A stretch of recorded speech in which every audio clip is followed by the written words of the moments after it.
जी hello viewers, मैं हूं कमर चीमा।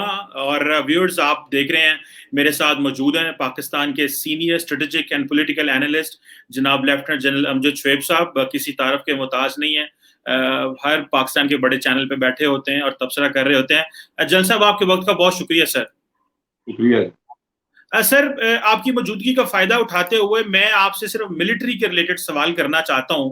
ये जो भारत की फौज है, उन्होंने रिसेंटली एक नई, आप समझ लें, स्ट्रैटेजी इंट्रोड्यूस कराई है, और वो ये कहते हैं कि हम पाकिस्तान के खिलाफ जो है वो प्यूनिटिव डेटरेंस इस्तेमाल करेंगे और चाइना के खिलाफ जो है क्रेडिबल डेटरेंस इस्तेमाल करेंगे। अब ये मैं जानना सर आपसे ये चाहता हूं कि क्या और ये भी कहते हैं कि हमें अपनी अब जो कोर लेवल रिस्पांस पाकिस्तान को नहीं देना, शायद हम इंटीग्रेटेड फॉर्मेशन जो है हमारी वो रिस्पांस करेंगी।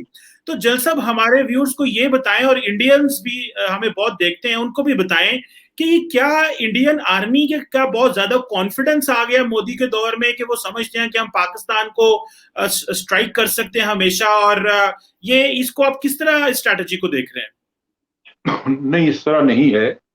बिस्मिल्लाह रहमान रहीम। देखिए, हमारी और इंडिया का अगर फोर्सेस का कंपैरिजन करें तो कन्वेंशनल फोर्सेस में इंडिया को तकरीबन 3 गुना ज्यादा बर्तरी हासिल है, और हमारी एयरफोर्स में भी इसी तरह उनको गालिबन मेरे ख्याल है 4 या 5 गुना बर्तरी हासिल है। अब जब बर्तरी हासिल है तो वो दंदनाता फिरेगा, वो कहेगा कि जी मैं हमला कर लूं, और मैं चूंकि फोर्स ज्यादा है तो एक आपको टेम्पटेशन होती है कि मैं कोई जगह पकड़ लूं, मैं पाकिस्तान का ये इलाका कब्जा कर लूं। उन्होंने बड़ा बरमला कहना शुरू किया कि अब हम पाकिस्तान के पास जो आज़ाद कश्मीर है वो लेके आएंगे, वो लेंगे। अब पाकिस्तान ने ये देखा कि जब कन्वेंशनल साइड पे आपकी कमजोरी है कि आप न्यूमेरिकली आप इंफीरियर हैं, तो आपने न्यूक्लियर डिटरेंस क्रिएट कर। डिटरेंस का मतलब यह है कि आपने दूसरे को रोक दिया कि मुझे मत मारना, डिटर कर दिया। अब भारत डरा हुआ है, चाइना एक ज्यादा उससे स्ट्रांग कंट्री है। खदशा है कि चाइना अगर पड़ गया या कुछ हुआ तो ये ना हो कि पाकिस्तान भी साथ शुरू हो जाए, तो टू फ्रंट वॉर आ जाए। तो आप कहते हैं जी मैंने एक डिटरेंस क्रिएट कर दिया। ये आपकी अपनी सोच है कि मैंने एक डिटरेंस क्रिएट कर दिया ताकि पाकिस्तान हमला ना कर सके, वो चाइना ना हमला कर सके, क्योंकि मैंने तो बड़ी क्रेडिबल डिटरेंस रख ली है सामने। पाकिस्तान को कहा कि जी हमने यूनिटिव डिटरेंस रख लिया, यानी इसका मतलब ये है कि अगर आप हमला करेंगे, डिटरेंस तो मौजूद है कि आप डर के पहले ही ना करें, लेकिन अगर आप करें तो फिर हम आपको कुछ ना कुछ सजा देंगे, क्योंकि हमने ऐसी फोर्स रखी है जो आपसे सुपीरियर है, और हम तो आपका इलाका कैप्चर कर लेंगे। ये उनकी सोच है। असल चीज जो है वो ये है कि भारत के पांव के नीचे से निकल गई जमीन, और अब वो बढ़ के जो मारा करता था कि हम ये पकड़ लेंगे वो खत्म हो गई बात। वो भूल गए हैं। वो पहले तो उन्होंने आपके साथ एलओसी ठंडी की, ये अमन शमन का किस्सा किया, और उनको उनके स्ट्रेटेजिशियंस कह रहे थे कि तुम टू फ्रंट वॉर नहीं लड़ सकते, लिहाजा तुम्हारे मुफाद में है कि कम से कम पाकिस्तान के साथ तुम कूल डाउन कर लो अपनी साइड को। तो पाकिस्तान के साथ उन्होंने कूल डाउन करने का कुछ कोशिश की, और जो बैक चैनल का फ्रॉड आप देखते हैं सुनते हैं वो भी चल रहा है। तो ये तो एक एफर्ट थी कि पाकिस्तान को, और आप देखें कि स्ट्रेटेजी में उन्होंने लिखा है, उन्होंने ये भी कहा है कि ये सिर्फ एप्लीकेशन ऑफ मिलिट्री फोर्स नहीं है, बल्कि इसमें डिप्लोमेसी जो है वो भी शामिल है।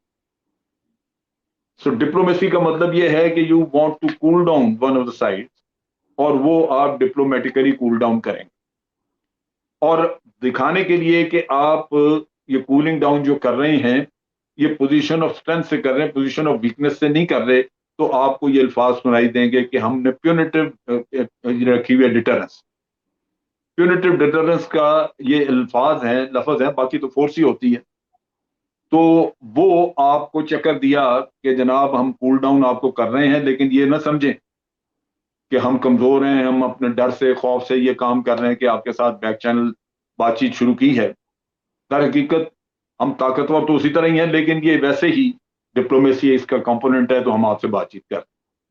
तो ये वो फ्रॉड है। बाकी उन्होंने किया क्या है कि चाइना के साथ तो बिल्कुल लड़ने का कोई इरादा ही नहीं, उधर रखा है क्रेडिबल डिटरेंस, कि चाइना को एक मैसेज चला जाए कि अगर आपने हमला किया تو ہم نے بڑی ایک مضبوط فورس ڈیفenس میں بھی رکھی ہوئی ہے، ڈیفenس میں بھی مضبوط فورس رکھی ہوئی ہے، اور اس کے ساتھ آرمی لیول پہ ہم نے بڑے ریزرو رکھے ہوئے ہیں اسٹرانگ قسم کے. اور یہ جو ریزروز ہیں یہ ہماری اسٹرائک کورس کے علاوہ ہے. چائنا کے سامنے ایک اسٹرائک کور رکھتے تھے، اب 2 رکھ لی، اور ان اسٹرائک کور کے علاوہ ہم نے کریٹ کر دی ہیں ریزرو. یعنی دوسرے لفظوں میں آپ نے ڈیفینسو کیپیبلٹی اسٹرینتھ بڑھا کے ٹروپ کی اپنی بہتر کر لی ہے، کافی بہتر کر لی. دوسرا آپ نے ان کے گروپس بنا دیے انٹیگریٹڈ. اس کا مطلب یہ ہے کہ اس میں صرف انفینٹری نہیں اور کمپوننٹ بھی شامل ہیں، جس سے اس کی فائر پاور بہتر ہے، موبلٹی بہتر ہے. اور آپ نے یہ بھی کیا اس کے ساتھ ساتھ کہ اس کو ایئر فورس کے ساتھ اس کو انٹیگریٹ کر دی، یعنی ایئر ایپلیکیشن بھی اس میں آ جائے گی. تو یہ تو ہر بیٹل میں آپ کرتے ہی ہیں. اصل چیز ہوتی ہے کہ آپ کے پاس سپیریئر فورس ہے، سپیریئر فائر پاور ہے آپ کے پاس. آئی ایم شیور کہ انہوں نے یہ کریٹ کرنے کی کوشش کی ہے، اور یہی وہ میسج اخبار کے ذریعے دے رہے ہیں چائنا کو، پاکستان کو، کہ بھئی یہ غلطی نہ کرنا ہے ادھر آنے کی. یہ ڈیٹرنس موجود ہے، ہم آپ کو ڈیٹر کر رہے ہیں، ہم آپ کو پہلے سے ڈرا رہے ہیں، اگر آپ آئے تو ہم نے یہ رکھا ہوا. اس تو کے علاوہ باقی کوئی ایسی چیز. اچھا جل صاحب ایک بات بتائیں، اس میں جو یہ بار بار آئی بی جیز کی باتیں ہو رہی ہیں، انٹیگریٹڈ بیٹل گروپس کی باتیں ہو رہی ہیں، سر آج سے کوئی 12-13 سال پہلے جب آئی تھنک اس وقت جنک یانی تھے، تو ہم نے سنا جی کولڈ اسٹار ڈاکٹرن بھارت جو ہے وہ انٹروڈیوس کرا رہا ہے. تو اس میں ہم سنتے تھے کہ انہوں نے کچھ 6-8 آئی بی جیز گروپ جو ہیں 8 کے قریب آئی بی جیز پاکستان پہ لگانے ہیں، وہ جو ڈیفینسو ان کی فورسز ہیں انہی میں سے نکال لیں گے اور یہ پاکستان پہ حملہ کریں گے. تو یہ آپ کیا سمجھتے ہیں، یہ ری ایکٹیویشن آف کولڈ وار ہے؟ انڈینز مانتے نہیں ہیں کولڈ وار کو کہ ہم نے کبھی بنائی ہے یا ہم نے وہ امپلیمنٹیشن ہوئی. آپ اس کو دیکھیں، یہ کیسے؟ کولڈ سٹارٹ کا میں آپ کو 2 کمپوننٹ ہے، میں آپ کو بتا دوں. ایک تو اس کا تھا کہ یہ ان کے پہلے جو اسٹرائک کورس ہوتی تھی وہ پیچھے ہوتی تھی اور وہ دور دراز علاقوں میں چھاؤنیوں میں تھیں. چنانچہ جنگ شروع ہوتی تو ان کو آپ موبلائز کریں یا جنگ سے پہلے اگر موبلائز کریں تو ان کی موومنٹ اتنی لمبی تھی کہ وہ انٹیلیجنس پک کر لیتی تھی، ہمیں پتہ لگ جاتا تھا کہ بھئی یہ جنگ کی تیاری کر رہے ہیں. اور ان کو پہنچتے ہوئے 7 دن لگتے تھے، 8 دن لگتے تھے. نتیجہ یہ کہ وہاں آگے ڈپلائمنٹ وغیرہ کی تو تقریباً 3 سے 4 ہفتے کا ایک ریئیکشن ٹائم چاہیے ہوتا. تو انہوں نے پلان کیا کہ پہلے تو ریئیکشن ٹائم کو کٹ کیا جائے. اس کا طریقہ کار یہ انہوں نے کیا کہ بڑی چھاؤنیاں بنانے کی بجائے چھوٹے بیٹل گروپ تیار کیے اور چھوٹی چھاؤنیاں بارڈر کے ساتھ ساتھ ان کو اکاموڈیٹ کرنے کے لیے چھوٹے چھوٹے آپ کہہ لیجئے کہ ولیج سائز کی چیزیں بنانی شروع کر دی. اب وہ اس کو بناتے ہوئے وقت لگنا تھا، وہ اب بن گئی، بیٹل گروپ بھی بن گئے. یہ کولڈ سٹارٹ کا پہلا کمپوننٹ ہے کہ آپ نے ریئیکشن ٹائم کم کر دیا قبل اس کے کہ دشمن یعنی ہم پاکستان کی انٹیلیجنس کو پتہ لگے کہ آپ جنگ کے لیے تیار ہیں یا آپ آ رہے ہیں. وہ ریئیکشن ٹائم آپ نے کم کیا اور اب آپ بارڈر کے اتنے قریب ہیں کہ جس دن آپ کو کہا آپ چند گھنٹوں میں بارڈر پہ پہنچ جائیں آرڈر ملنے کے بعد. تو یہ پہلا کمپوننٹ. دوسرا اس کا کمپوننٹ تھا کہ آپ نے بہت دور تک نہیں جانا، آپ دشمن کے علاقے میں جائیں اور ایسی ٹیریٹری فوری طور پہ جو ان آکوپائیڈ شاید ہو ان کے خیال میں اس وقت، یا لوزلی ہیلڈ ہو، ویکلی ہیلڈ ہو. کیونکہ جب آپ نے سرپرائز دے دیا، جب آپ نے دوسرے کو تیاری کا موقع نہیں دیا تو ہو سکتا ہے گراؤنڈ پہ اس کے ٹروپس پورے نہ لگے ہوں. تو اس لیے پاسبلٹی ہے کہ آپ بڑی جلدی رول ڈاؤن کر کے تو کچھ علاقہ کیپچر کر. تو وہ یہ کہتے ہیں کہ قبل اس کے کہ دوسری سائڈ ریئیکٹ کرے اور آگے آئے، آپ جلدی میں کچھ علاقہ ایسا کیپچر کر دیں جو آپ کو bargaining position they. So this was the second component of the cold start. اب چیز یہ ہے کہ پاکستان نے واضح کیا کہ اگر کولڈ سٹارٹ کے ذریعے ہم جس وقت تیار نہیں، آپ آ جاتے ہیں جو کیپچر آر لینڈ، تو ہم حق رکھتے ہیں کہ اپنی زمین کو خالی کرائیں. اور ہم یہ بھی حق رکھتے ہیں کہ اگر ہم اس پہ ٹیکٹیکل نیوکلیر ویپن یوز کرنا چاہیں تو کریں، کیونکہ ہم اپنے علاقے میں کر رہے ہیں، ہم کوئی دوسرے کے علاقے میں تو نہیں فائر کر رہے. تو آپ نے اپنا کاؤنٹر بتا دیا کہ جناب ہم یہ چلنے نہیں دیں گے. کولڈ سٹارٹ ہو یا ہاٹ سٹارٹ، آپ اگر یہ کریں گے you have to pay the price for that. تو وہ ان کو نظر آیا کہ یہ جو ہمارا کولڈ سٹارٹ کا ڈاکٹرن ہم نے بنایا تھا یہ نیوکلیر اس ایج کے لیے یا ان ماحول میں یہ کارآمد نہیں ہے. تو انہوں نے اس کو چھوڑ دیا. اب وہ खत्म हो गया डॉक्ट्रिन, और उसको आप नहीं कह सकते कि वो अप्लाई हो रहा है। क्यों? क्या बात हो रही है डिटरेंस की? यानी वो अब कोल्ड स्टार्ट तो था ना कि आप उन्होंने हमला करके अंदर आना था, अब वो ये नहीं कह रहे। अब वो ये कह रहे हैं कि हम बैठे हैं, आप हमला नहीं कर सकेंगे, आप करेंगे तो हम ये डिटरेंस रखेंगे अब। अच्छा। तो अब आपको वो डिटर कर रहे हैं, आपको समझा रहे हैं कि आप ये ना समझें कि हमने चाइना की तरफ ज्यादा मूव कर दिए हैं, तो यहाँ पे हम कमजोर हैं, लिहाजा आपको टेम्पटेशन हो कि आप हमला कर दें और आप कैप्चर करें हमारी टेरिटरी। ये आप नहीं कर सकेंगे, क्योंकि हमने ये आपके लिए एक डिटरेंस तैयार कर लिया, आपको डिटर करने के लिए, आपको रोकने के लिए, कि हमने आर्मी लेवल पे बड़े रिजर्व रख लिए हैं, इंटेग्रेटेड बैटल ग्रुप्स हैं, और आप ये नहीं कर सकते। दूसरे लफ्जों में, एक जो किसी वक्त पे उनकी एक ऑफेंसिव स्ट्रेटेजी थी, जिसमें वो आपको धमकी दिया करते थे कि आजाद कश्मीर कैप्चर करेंगे, वो लगता है कि वो छोड़ गए, क्योंकि अब वो डिटरेंस की तरफ आ गए कि आपको डरा रहे हैं कि आप में कहीं हमला कर दें। तो टू फ्रंट ने उनको मुकम्मल तौर पे डिफेंसिव पे डाल दी। बिल्कुल तो सही। ये वो स्ट्रेटजी है जो उन्होंने इवॉल्व की है कि इस जंग में जो टू फ्रंट अगर हो, तो हमने कोशिश ये करनी है कि हम अपना कोई इलाका ना खोएं, इंडिया अपना इलाका ना कोई खोए, तो उसमें डिटर आपको करना चाहते हैं। लेकिन अगर पाकिस्तान की साइड पर वो ये कह रहे हैं कि लेकिन अगर आप डिटरेंस से आगे निकल जाएं और हमारी तरफ आ ही जाएं, तो फिर हमने फोर्स वो रखी हुई है जो आपको फिर सजा देगी, आपको you will have to pay something, यानी then they will take a counter offensive into our territory. Pakistan को ये एडिशनल, और पाकिस्तान के मामले में हमेशा वो यही कहते रहे। यानी ये आप देखिए कि इनकी, मैं तो इसे कहूंगा कि शेमफुल किस्म का एटीट्यूड, यानी जिसमें इंसान एक दोगलापन रखे और उसको शर्म ना आए और वो बेगैरतों की तरह की चीज रटे, पाकिस्तान को कहे कि हम आपको खा जाएंगे, हम ये कर देंगे, वो कर देंगे। जैसे ही चाइना की तरफ मुंह जाता है कि जंग जी मसले का हल नहीं है, जंग नहीं होनी चाहिए, we don't want a war, we want के जी नेगोशिएशंस होनी चाहिए।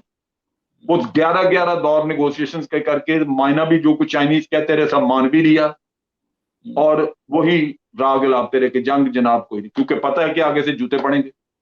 सही कह तो रहे हैं। ये इनका हाल।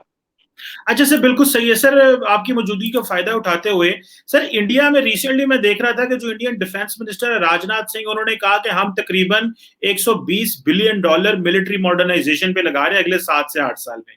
आपसे ये बात पूछनी थी, अभी रिसेंटली ये थोड़े दिन हुए हैं, ये कह रहे हैं जी कि हमें इसराइल से 4 हेरोन टीपी ड्रोन्स ले रहे हैं लीज के ऊपर, जिसमें वो ये कह रहे हैं कि ये जो चारों के चारों ड्रोन्स हैं, ये नॉन वेपनाइज्ड है, लेकिन ये वेपनाइज्ड, ये हम लाइन ऑफ एक्चुअल कंट्रोल को मॉनिटर करने के लिए। जबकि मैंने ये चेक किया सर कि ये इनके पास पहले भी ये हेरोन ड्रोन्स मौजूद हैं तकरीबन 90 के करीब, जो कि ये इस्तेमाल कर रहे हैं। तो ये क्या गारंटी है कि ये चाइना के लिए इन्होंने रखे हुए हैं, लेकिन ये तो सर एलओसी के ऊपर भी या हमारे इंटरनेशनल बॉर्डर पे भी लगाएंगे ये ड्रोन्स। तो ये, और वैसे ये कह रहे हैं नॉन वेपनाइज्ड है, लेकिन यकीन किया जा सकता है सर? नहीं नहीं, इनकी बात पे कतन कोई यकीन नहीं किया जा सकता, लेकिन एक आप चीज ध्यान में रखें, जहां तक एयर पावर का ताल्लुक है, हवाई जहाज हों, ये हेलीकॉप्टर्स हैं, ड्रोन्स हैं, इनका कहने को आप कह सकते हैं कि जी चाइना के अगेंस्ट मैंने इतने रखे हैं, फलां के गए, क्योंकि वो एयरफील्ड जो हैं वो उस तरफ बनी हुई हैं, चाइना की साइड पे कुछ बनी हुई है, कुछ इधर बनी है, तो आप कह सकते हैं कि मैंने जी वहां 100 जहाज उधर रखा है, 50 इधर रखे हैं।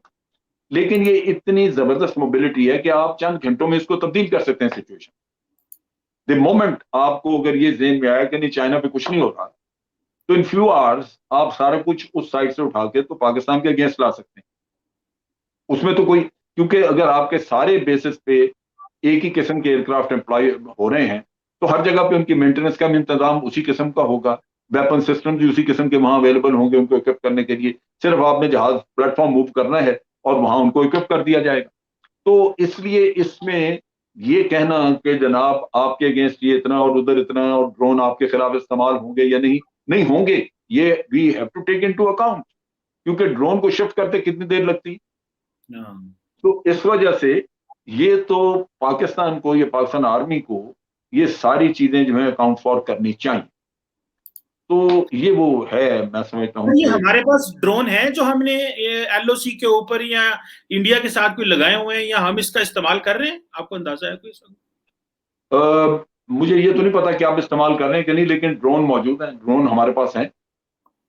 اور یہ ایک چیز قمر شیما آپ ذہن میں رکھیے کہ پاکستان کی ہمیشہ یہ کوشش رہی ہے اور آئندہ بھی رہے گی، جب تک کہ کشمیر کا مسئلہ حل نہیں ہو جاتا ہم اپنی ایک ریشو مینٹین کرتے ہیں، اپنی ڈیفینسو کیپیبلٹی کو اپ ڈیٹ کرتے رہتے ہیں. جیسے جیسے ہم دیکھتے ہیں کہ انڈین کیپیبلٹی بڑھ رہی ہے تو جس فیلڈ میں بڑھتی ہے اس کا یا تو کاؤنٹر آپ اپنے لیے لیتے ہیں یا اسی قسم کی چیز یا اس طرح کا، تاکہ آپ بھی انہی you can pay them in the same coins.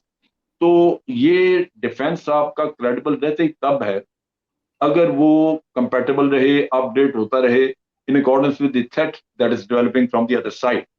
اگر آپ اس تھریٹ کو اگنور کر دیتے ہیں پھر تو آپ کا ڈیفenس کریڈیبل رہا ہی نہیں. تو اس وجہ سے یہ کانسٹنٹ پروسیس ہے.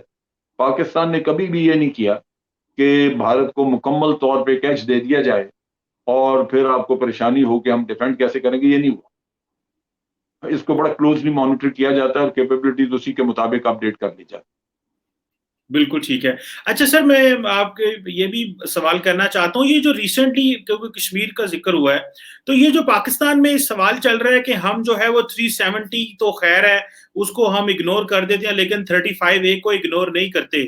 So what do you make out of it? آپ اس کو سمجھتے ہیں کیا یہ ہم ایک پازیٹیو جیسچر دے رہے ہیں انڈیا کو، یا کہ یہ ہمارے کوئی پالیسی شفٹ ہے؟ آپ اس کو کیسے دیکھتے ہیں؟ دیکھیں 370 وہ ایک ریاست کا اس کو سٹیٹس ملا ہوا تھا اور کچھ ان کو سبجیکٹ سے جن میں کہ کشمیریوں کو یا کشمیر کی جو اسمبلی ہوتی تھی وہ خود لیجسلیشن کرتی تھی، سینٹر یا جو فیڈرل گورنمنٹ تھی وہ نہیں کرتی. اب وہ تو اس کو ایک مسئلہ بن گیا کہ انہوں نے وہ ختم کیا. اب اسمبلی نہیں رہی لیکن کشمیر وہیں کا وہیں ہے. انٹرنیشنل سٹیٹس اس کا وہی ہے، وہ چینج نہیں ہوا. کشمیر وہ لاکھ کہتے ہیں کہ جی ہم نے اس کو یونین ٹیریٹری بنا دیا، فلاں کر دیا، لیکن انٹرنیشنل یا سیکورٹی کاؤنسل کی جب تک ریزولوشنز موجود ہیں عالمی قوتیں یا پوری دنیا اس کو کبھی بھی وہ تسلیم نہیں کرے گی کہ یہ یونین ٹیریٹری کا مطلب یہ کہ اب ختم ہو گیا، پاکستان کا کلیم ہی نہیں رہا. یہ تو نہیں.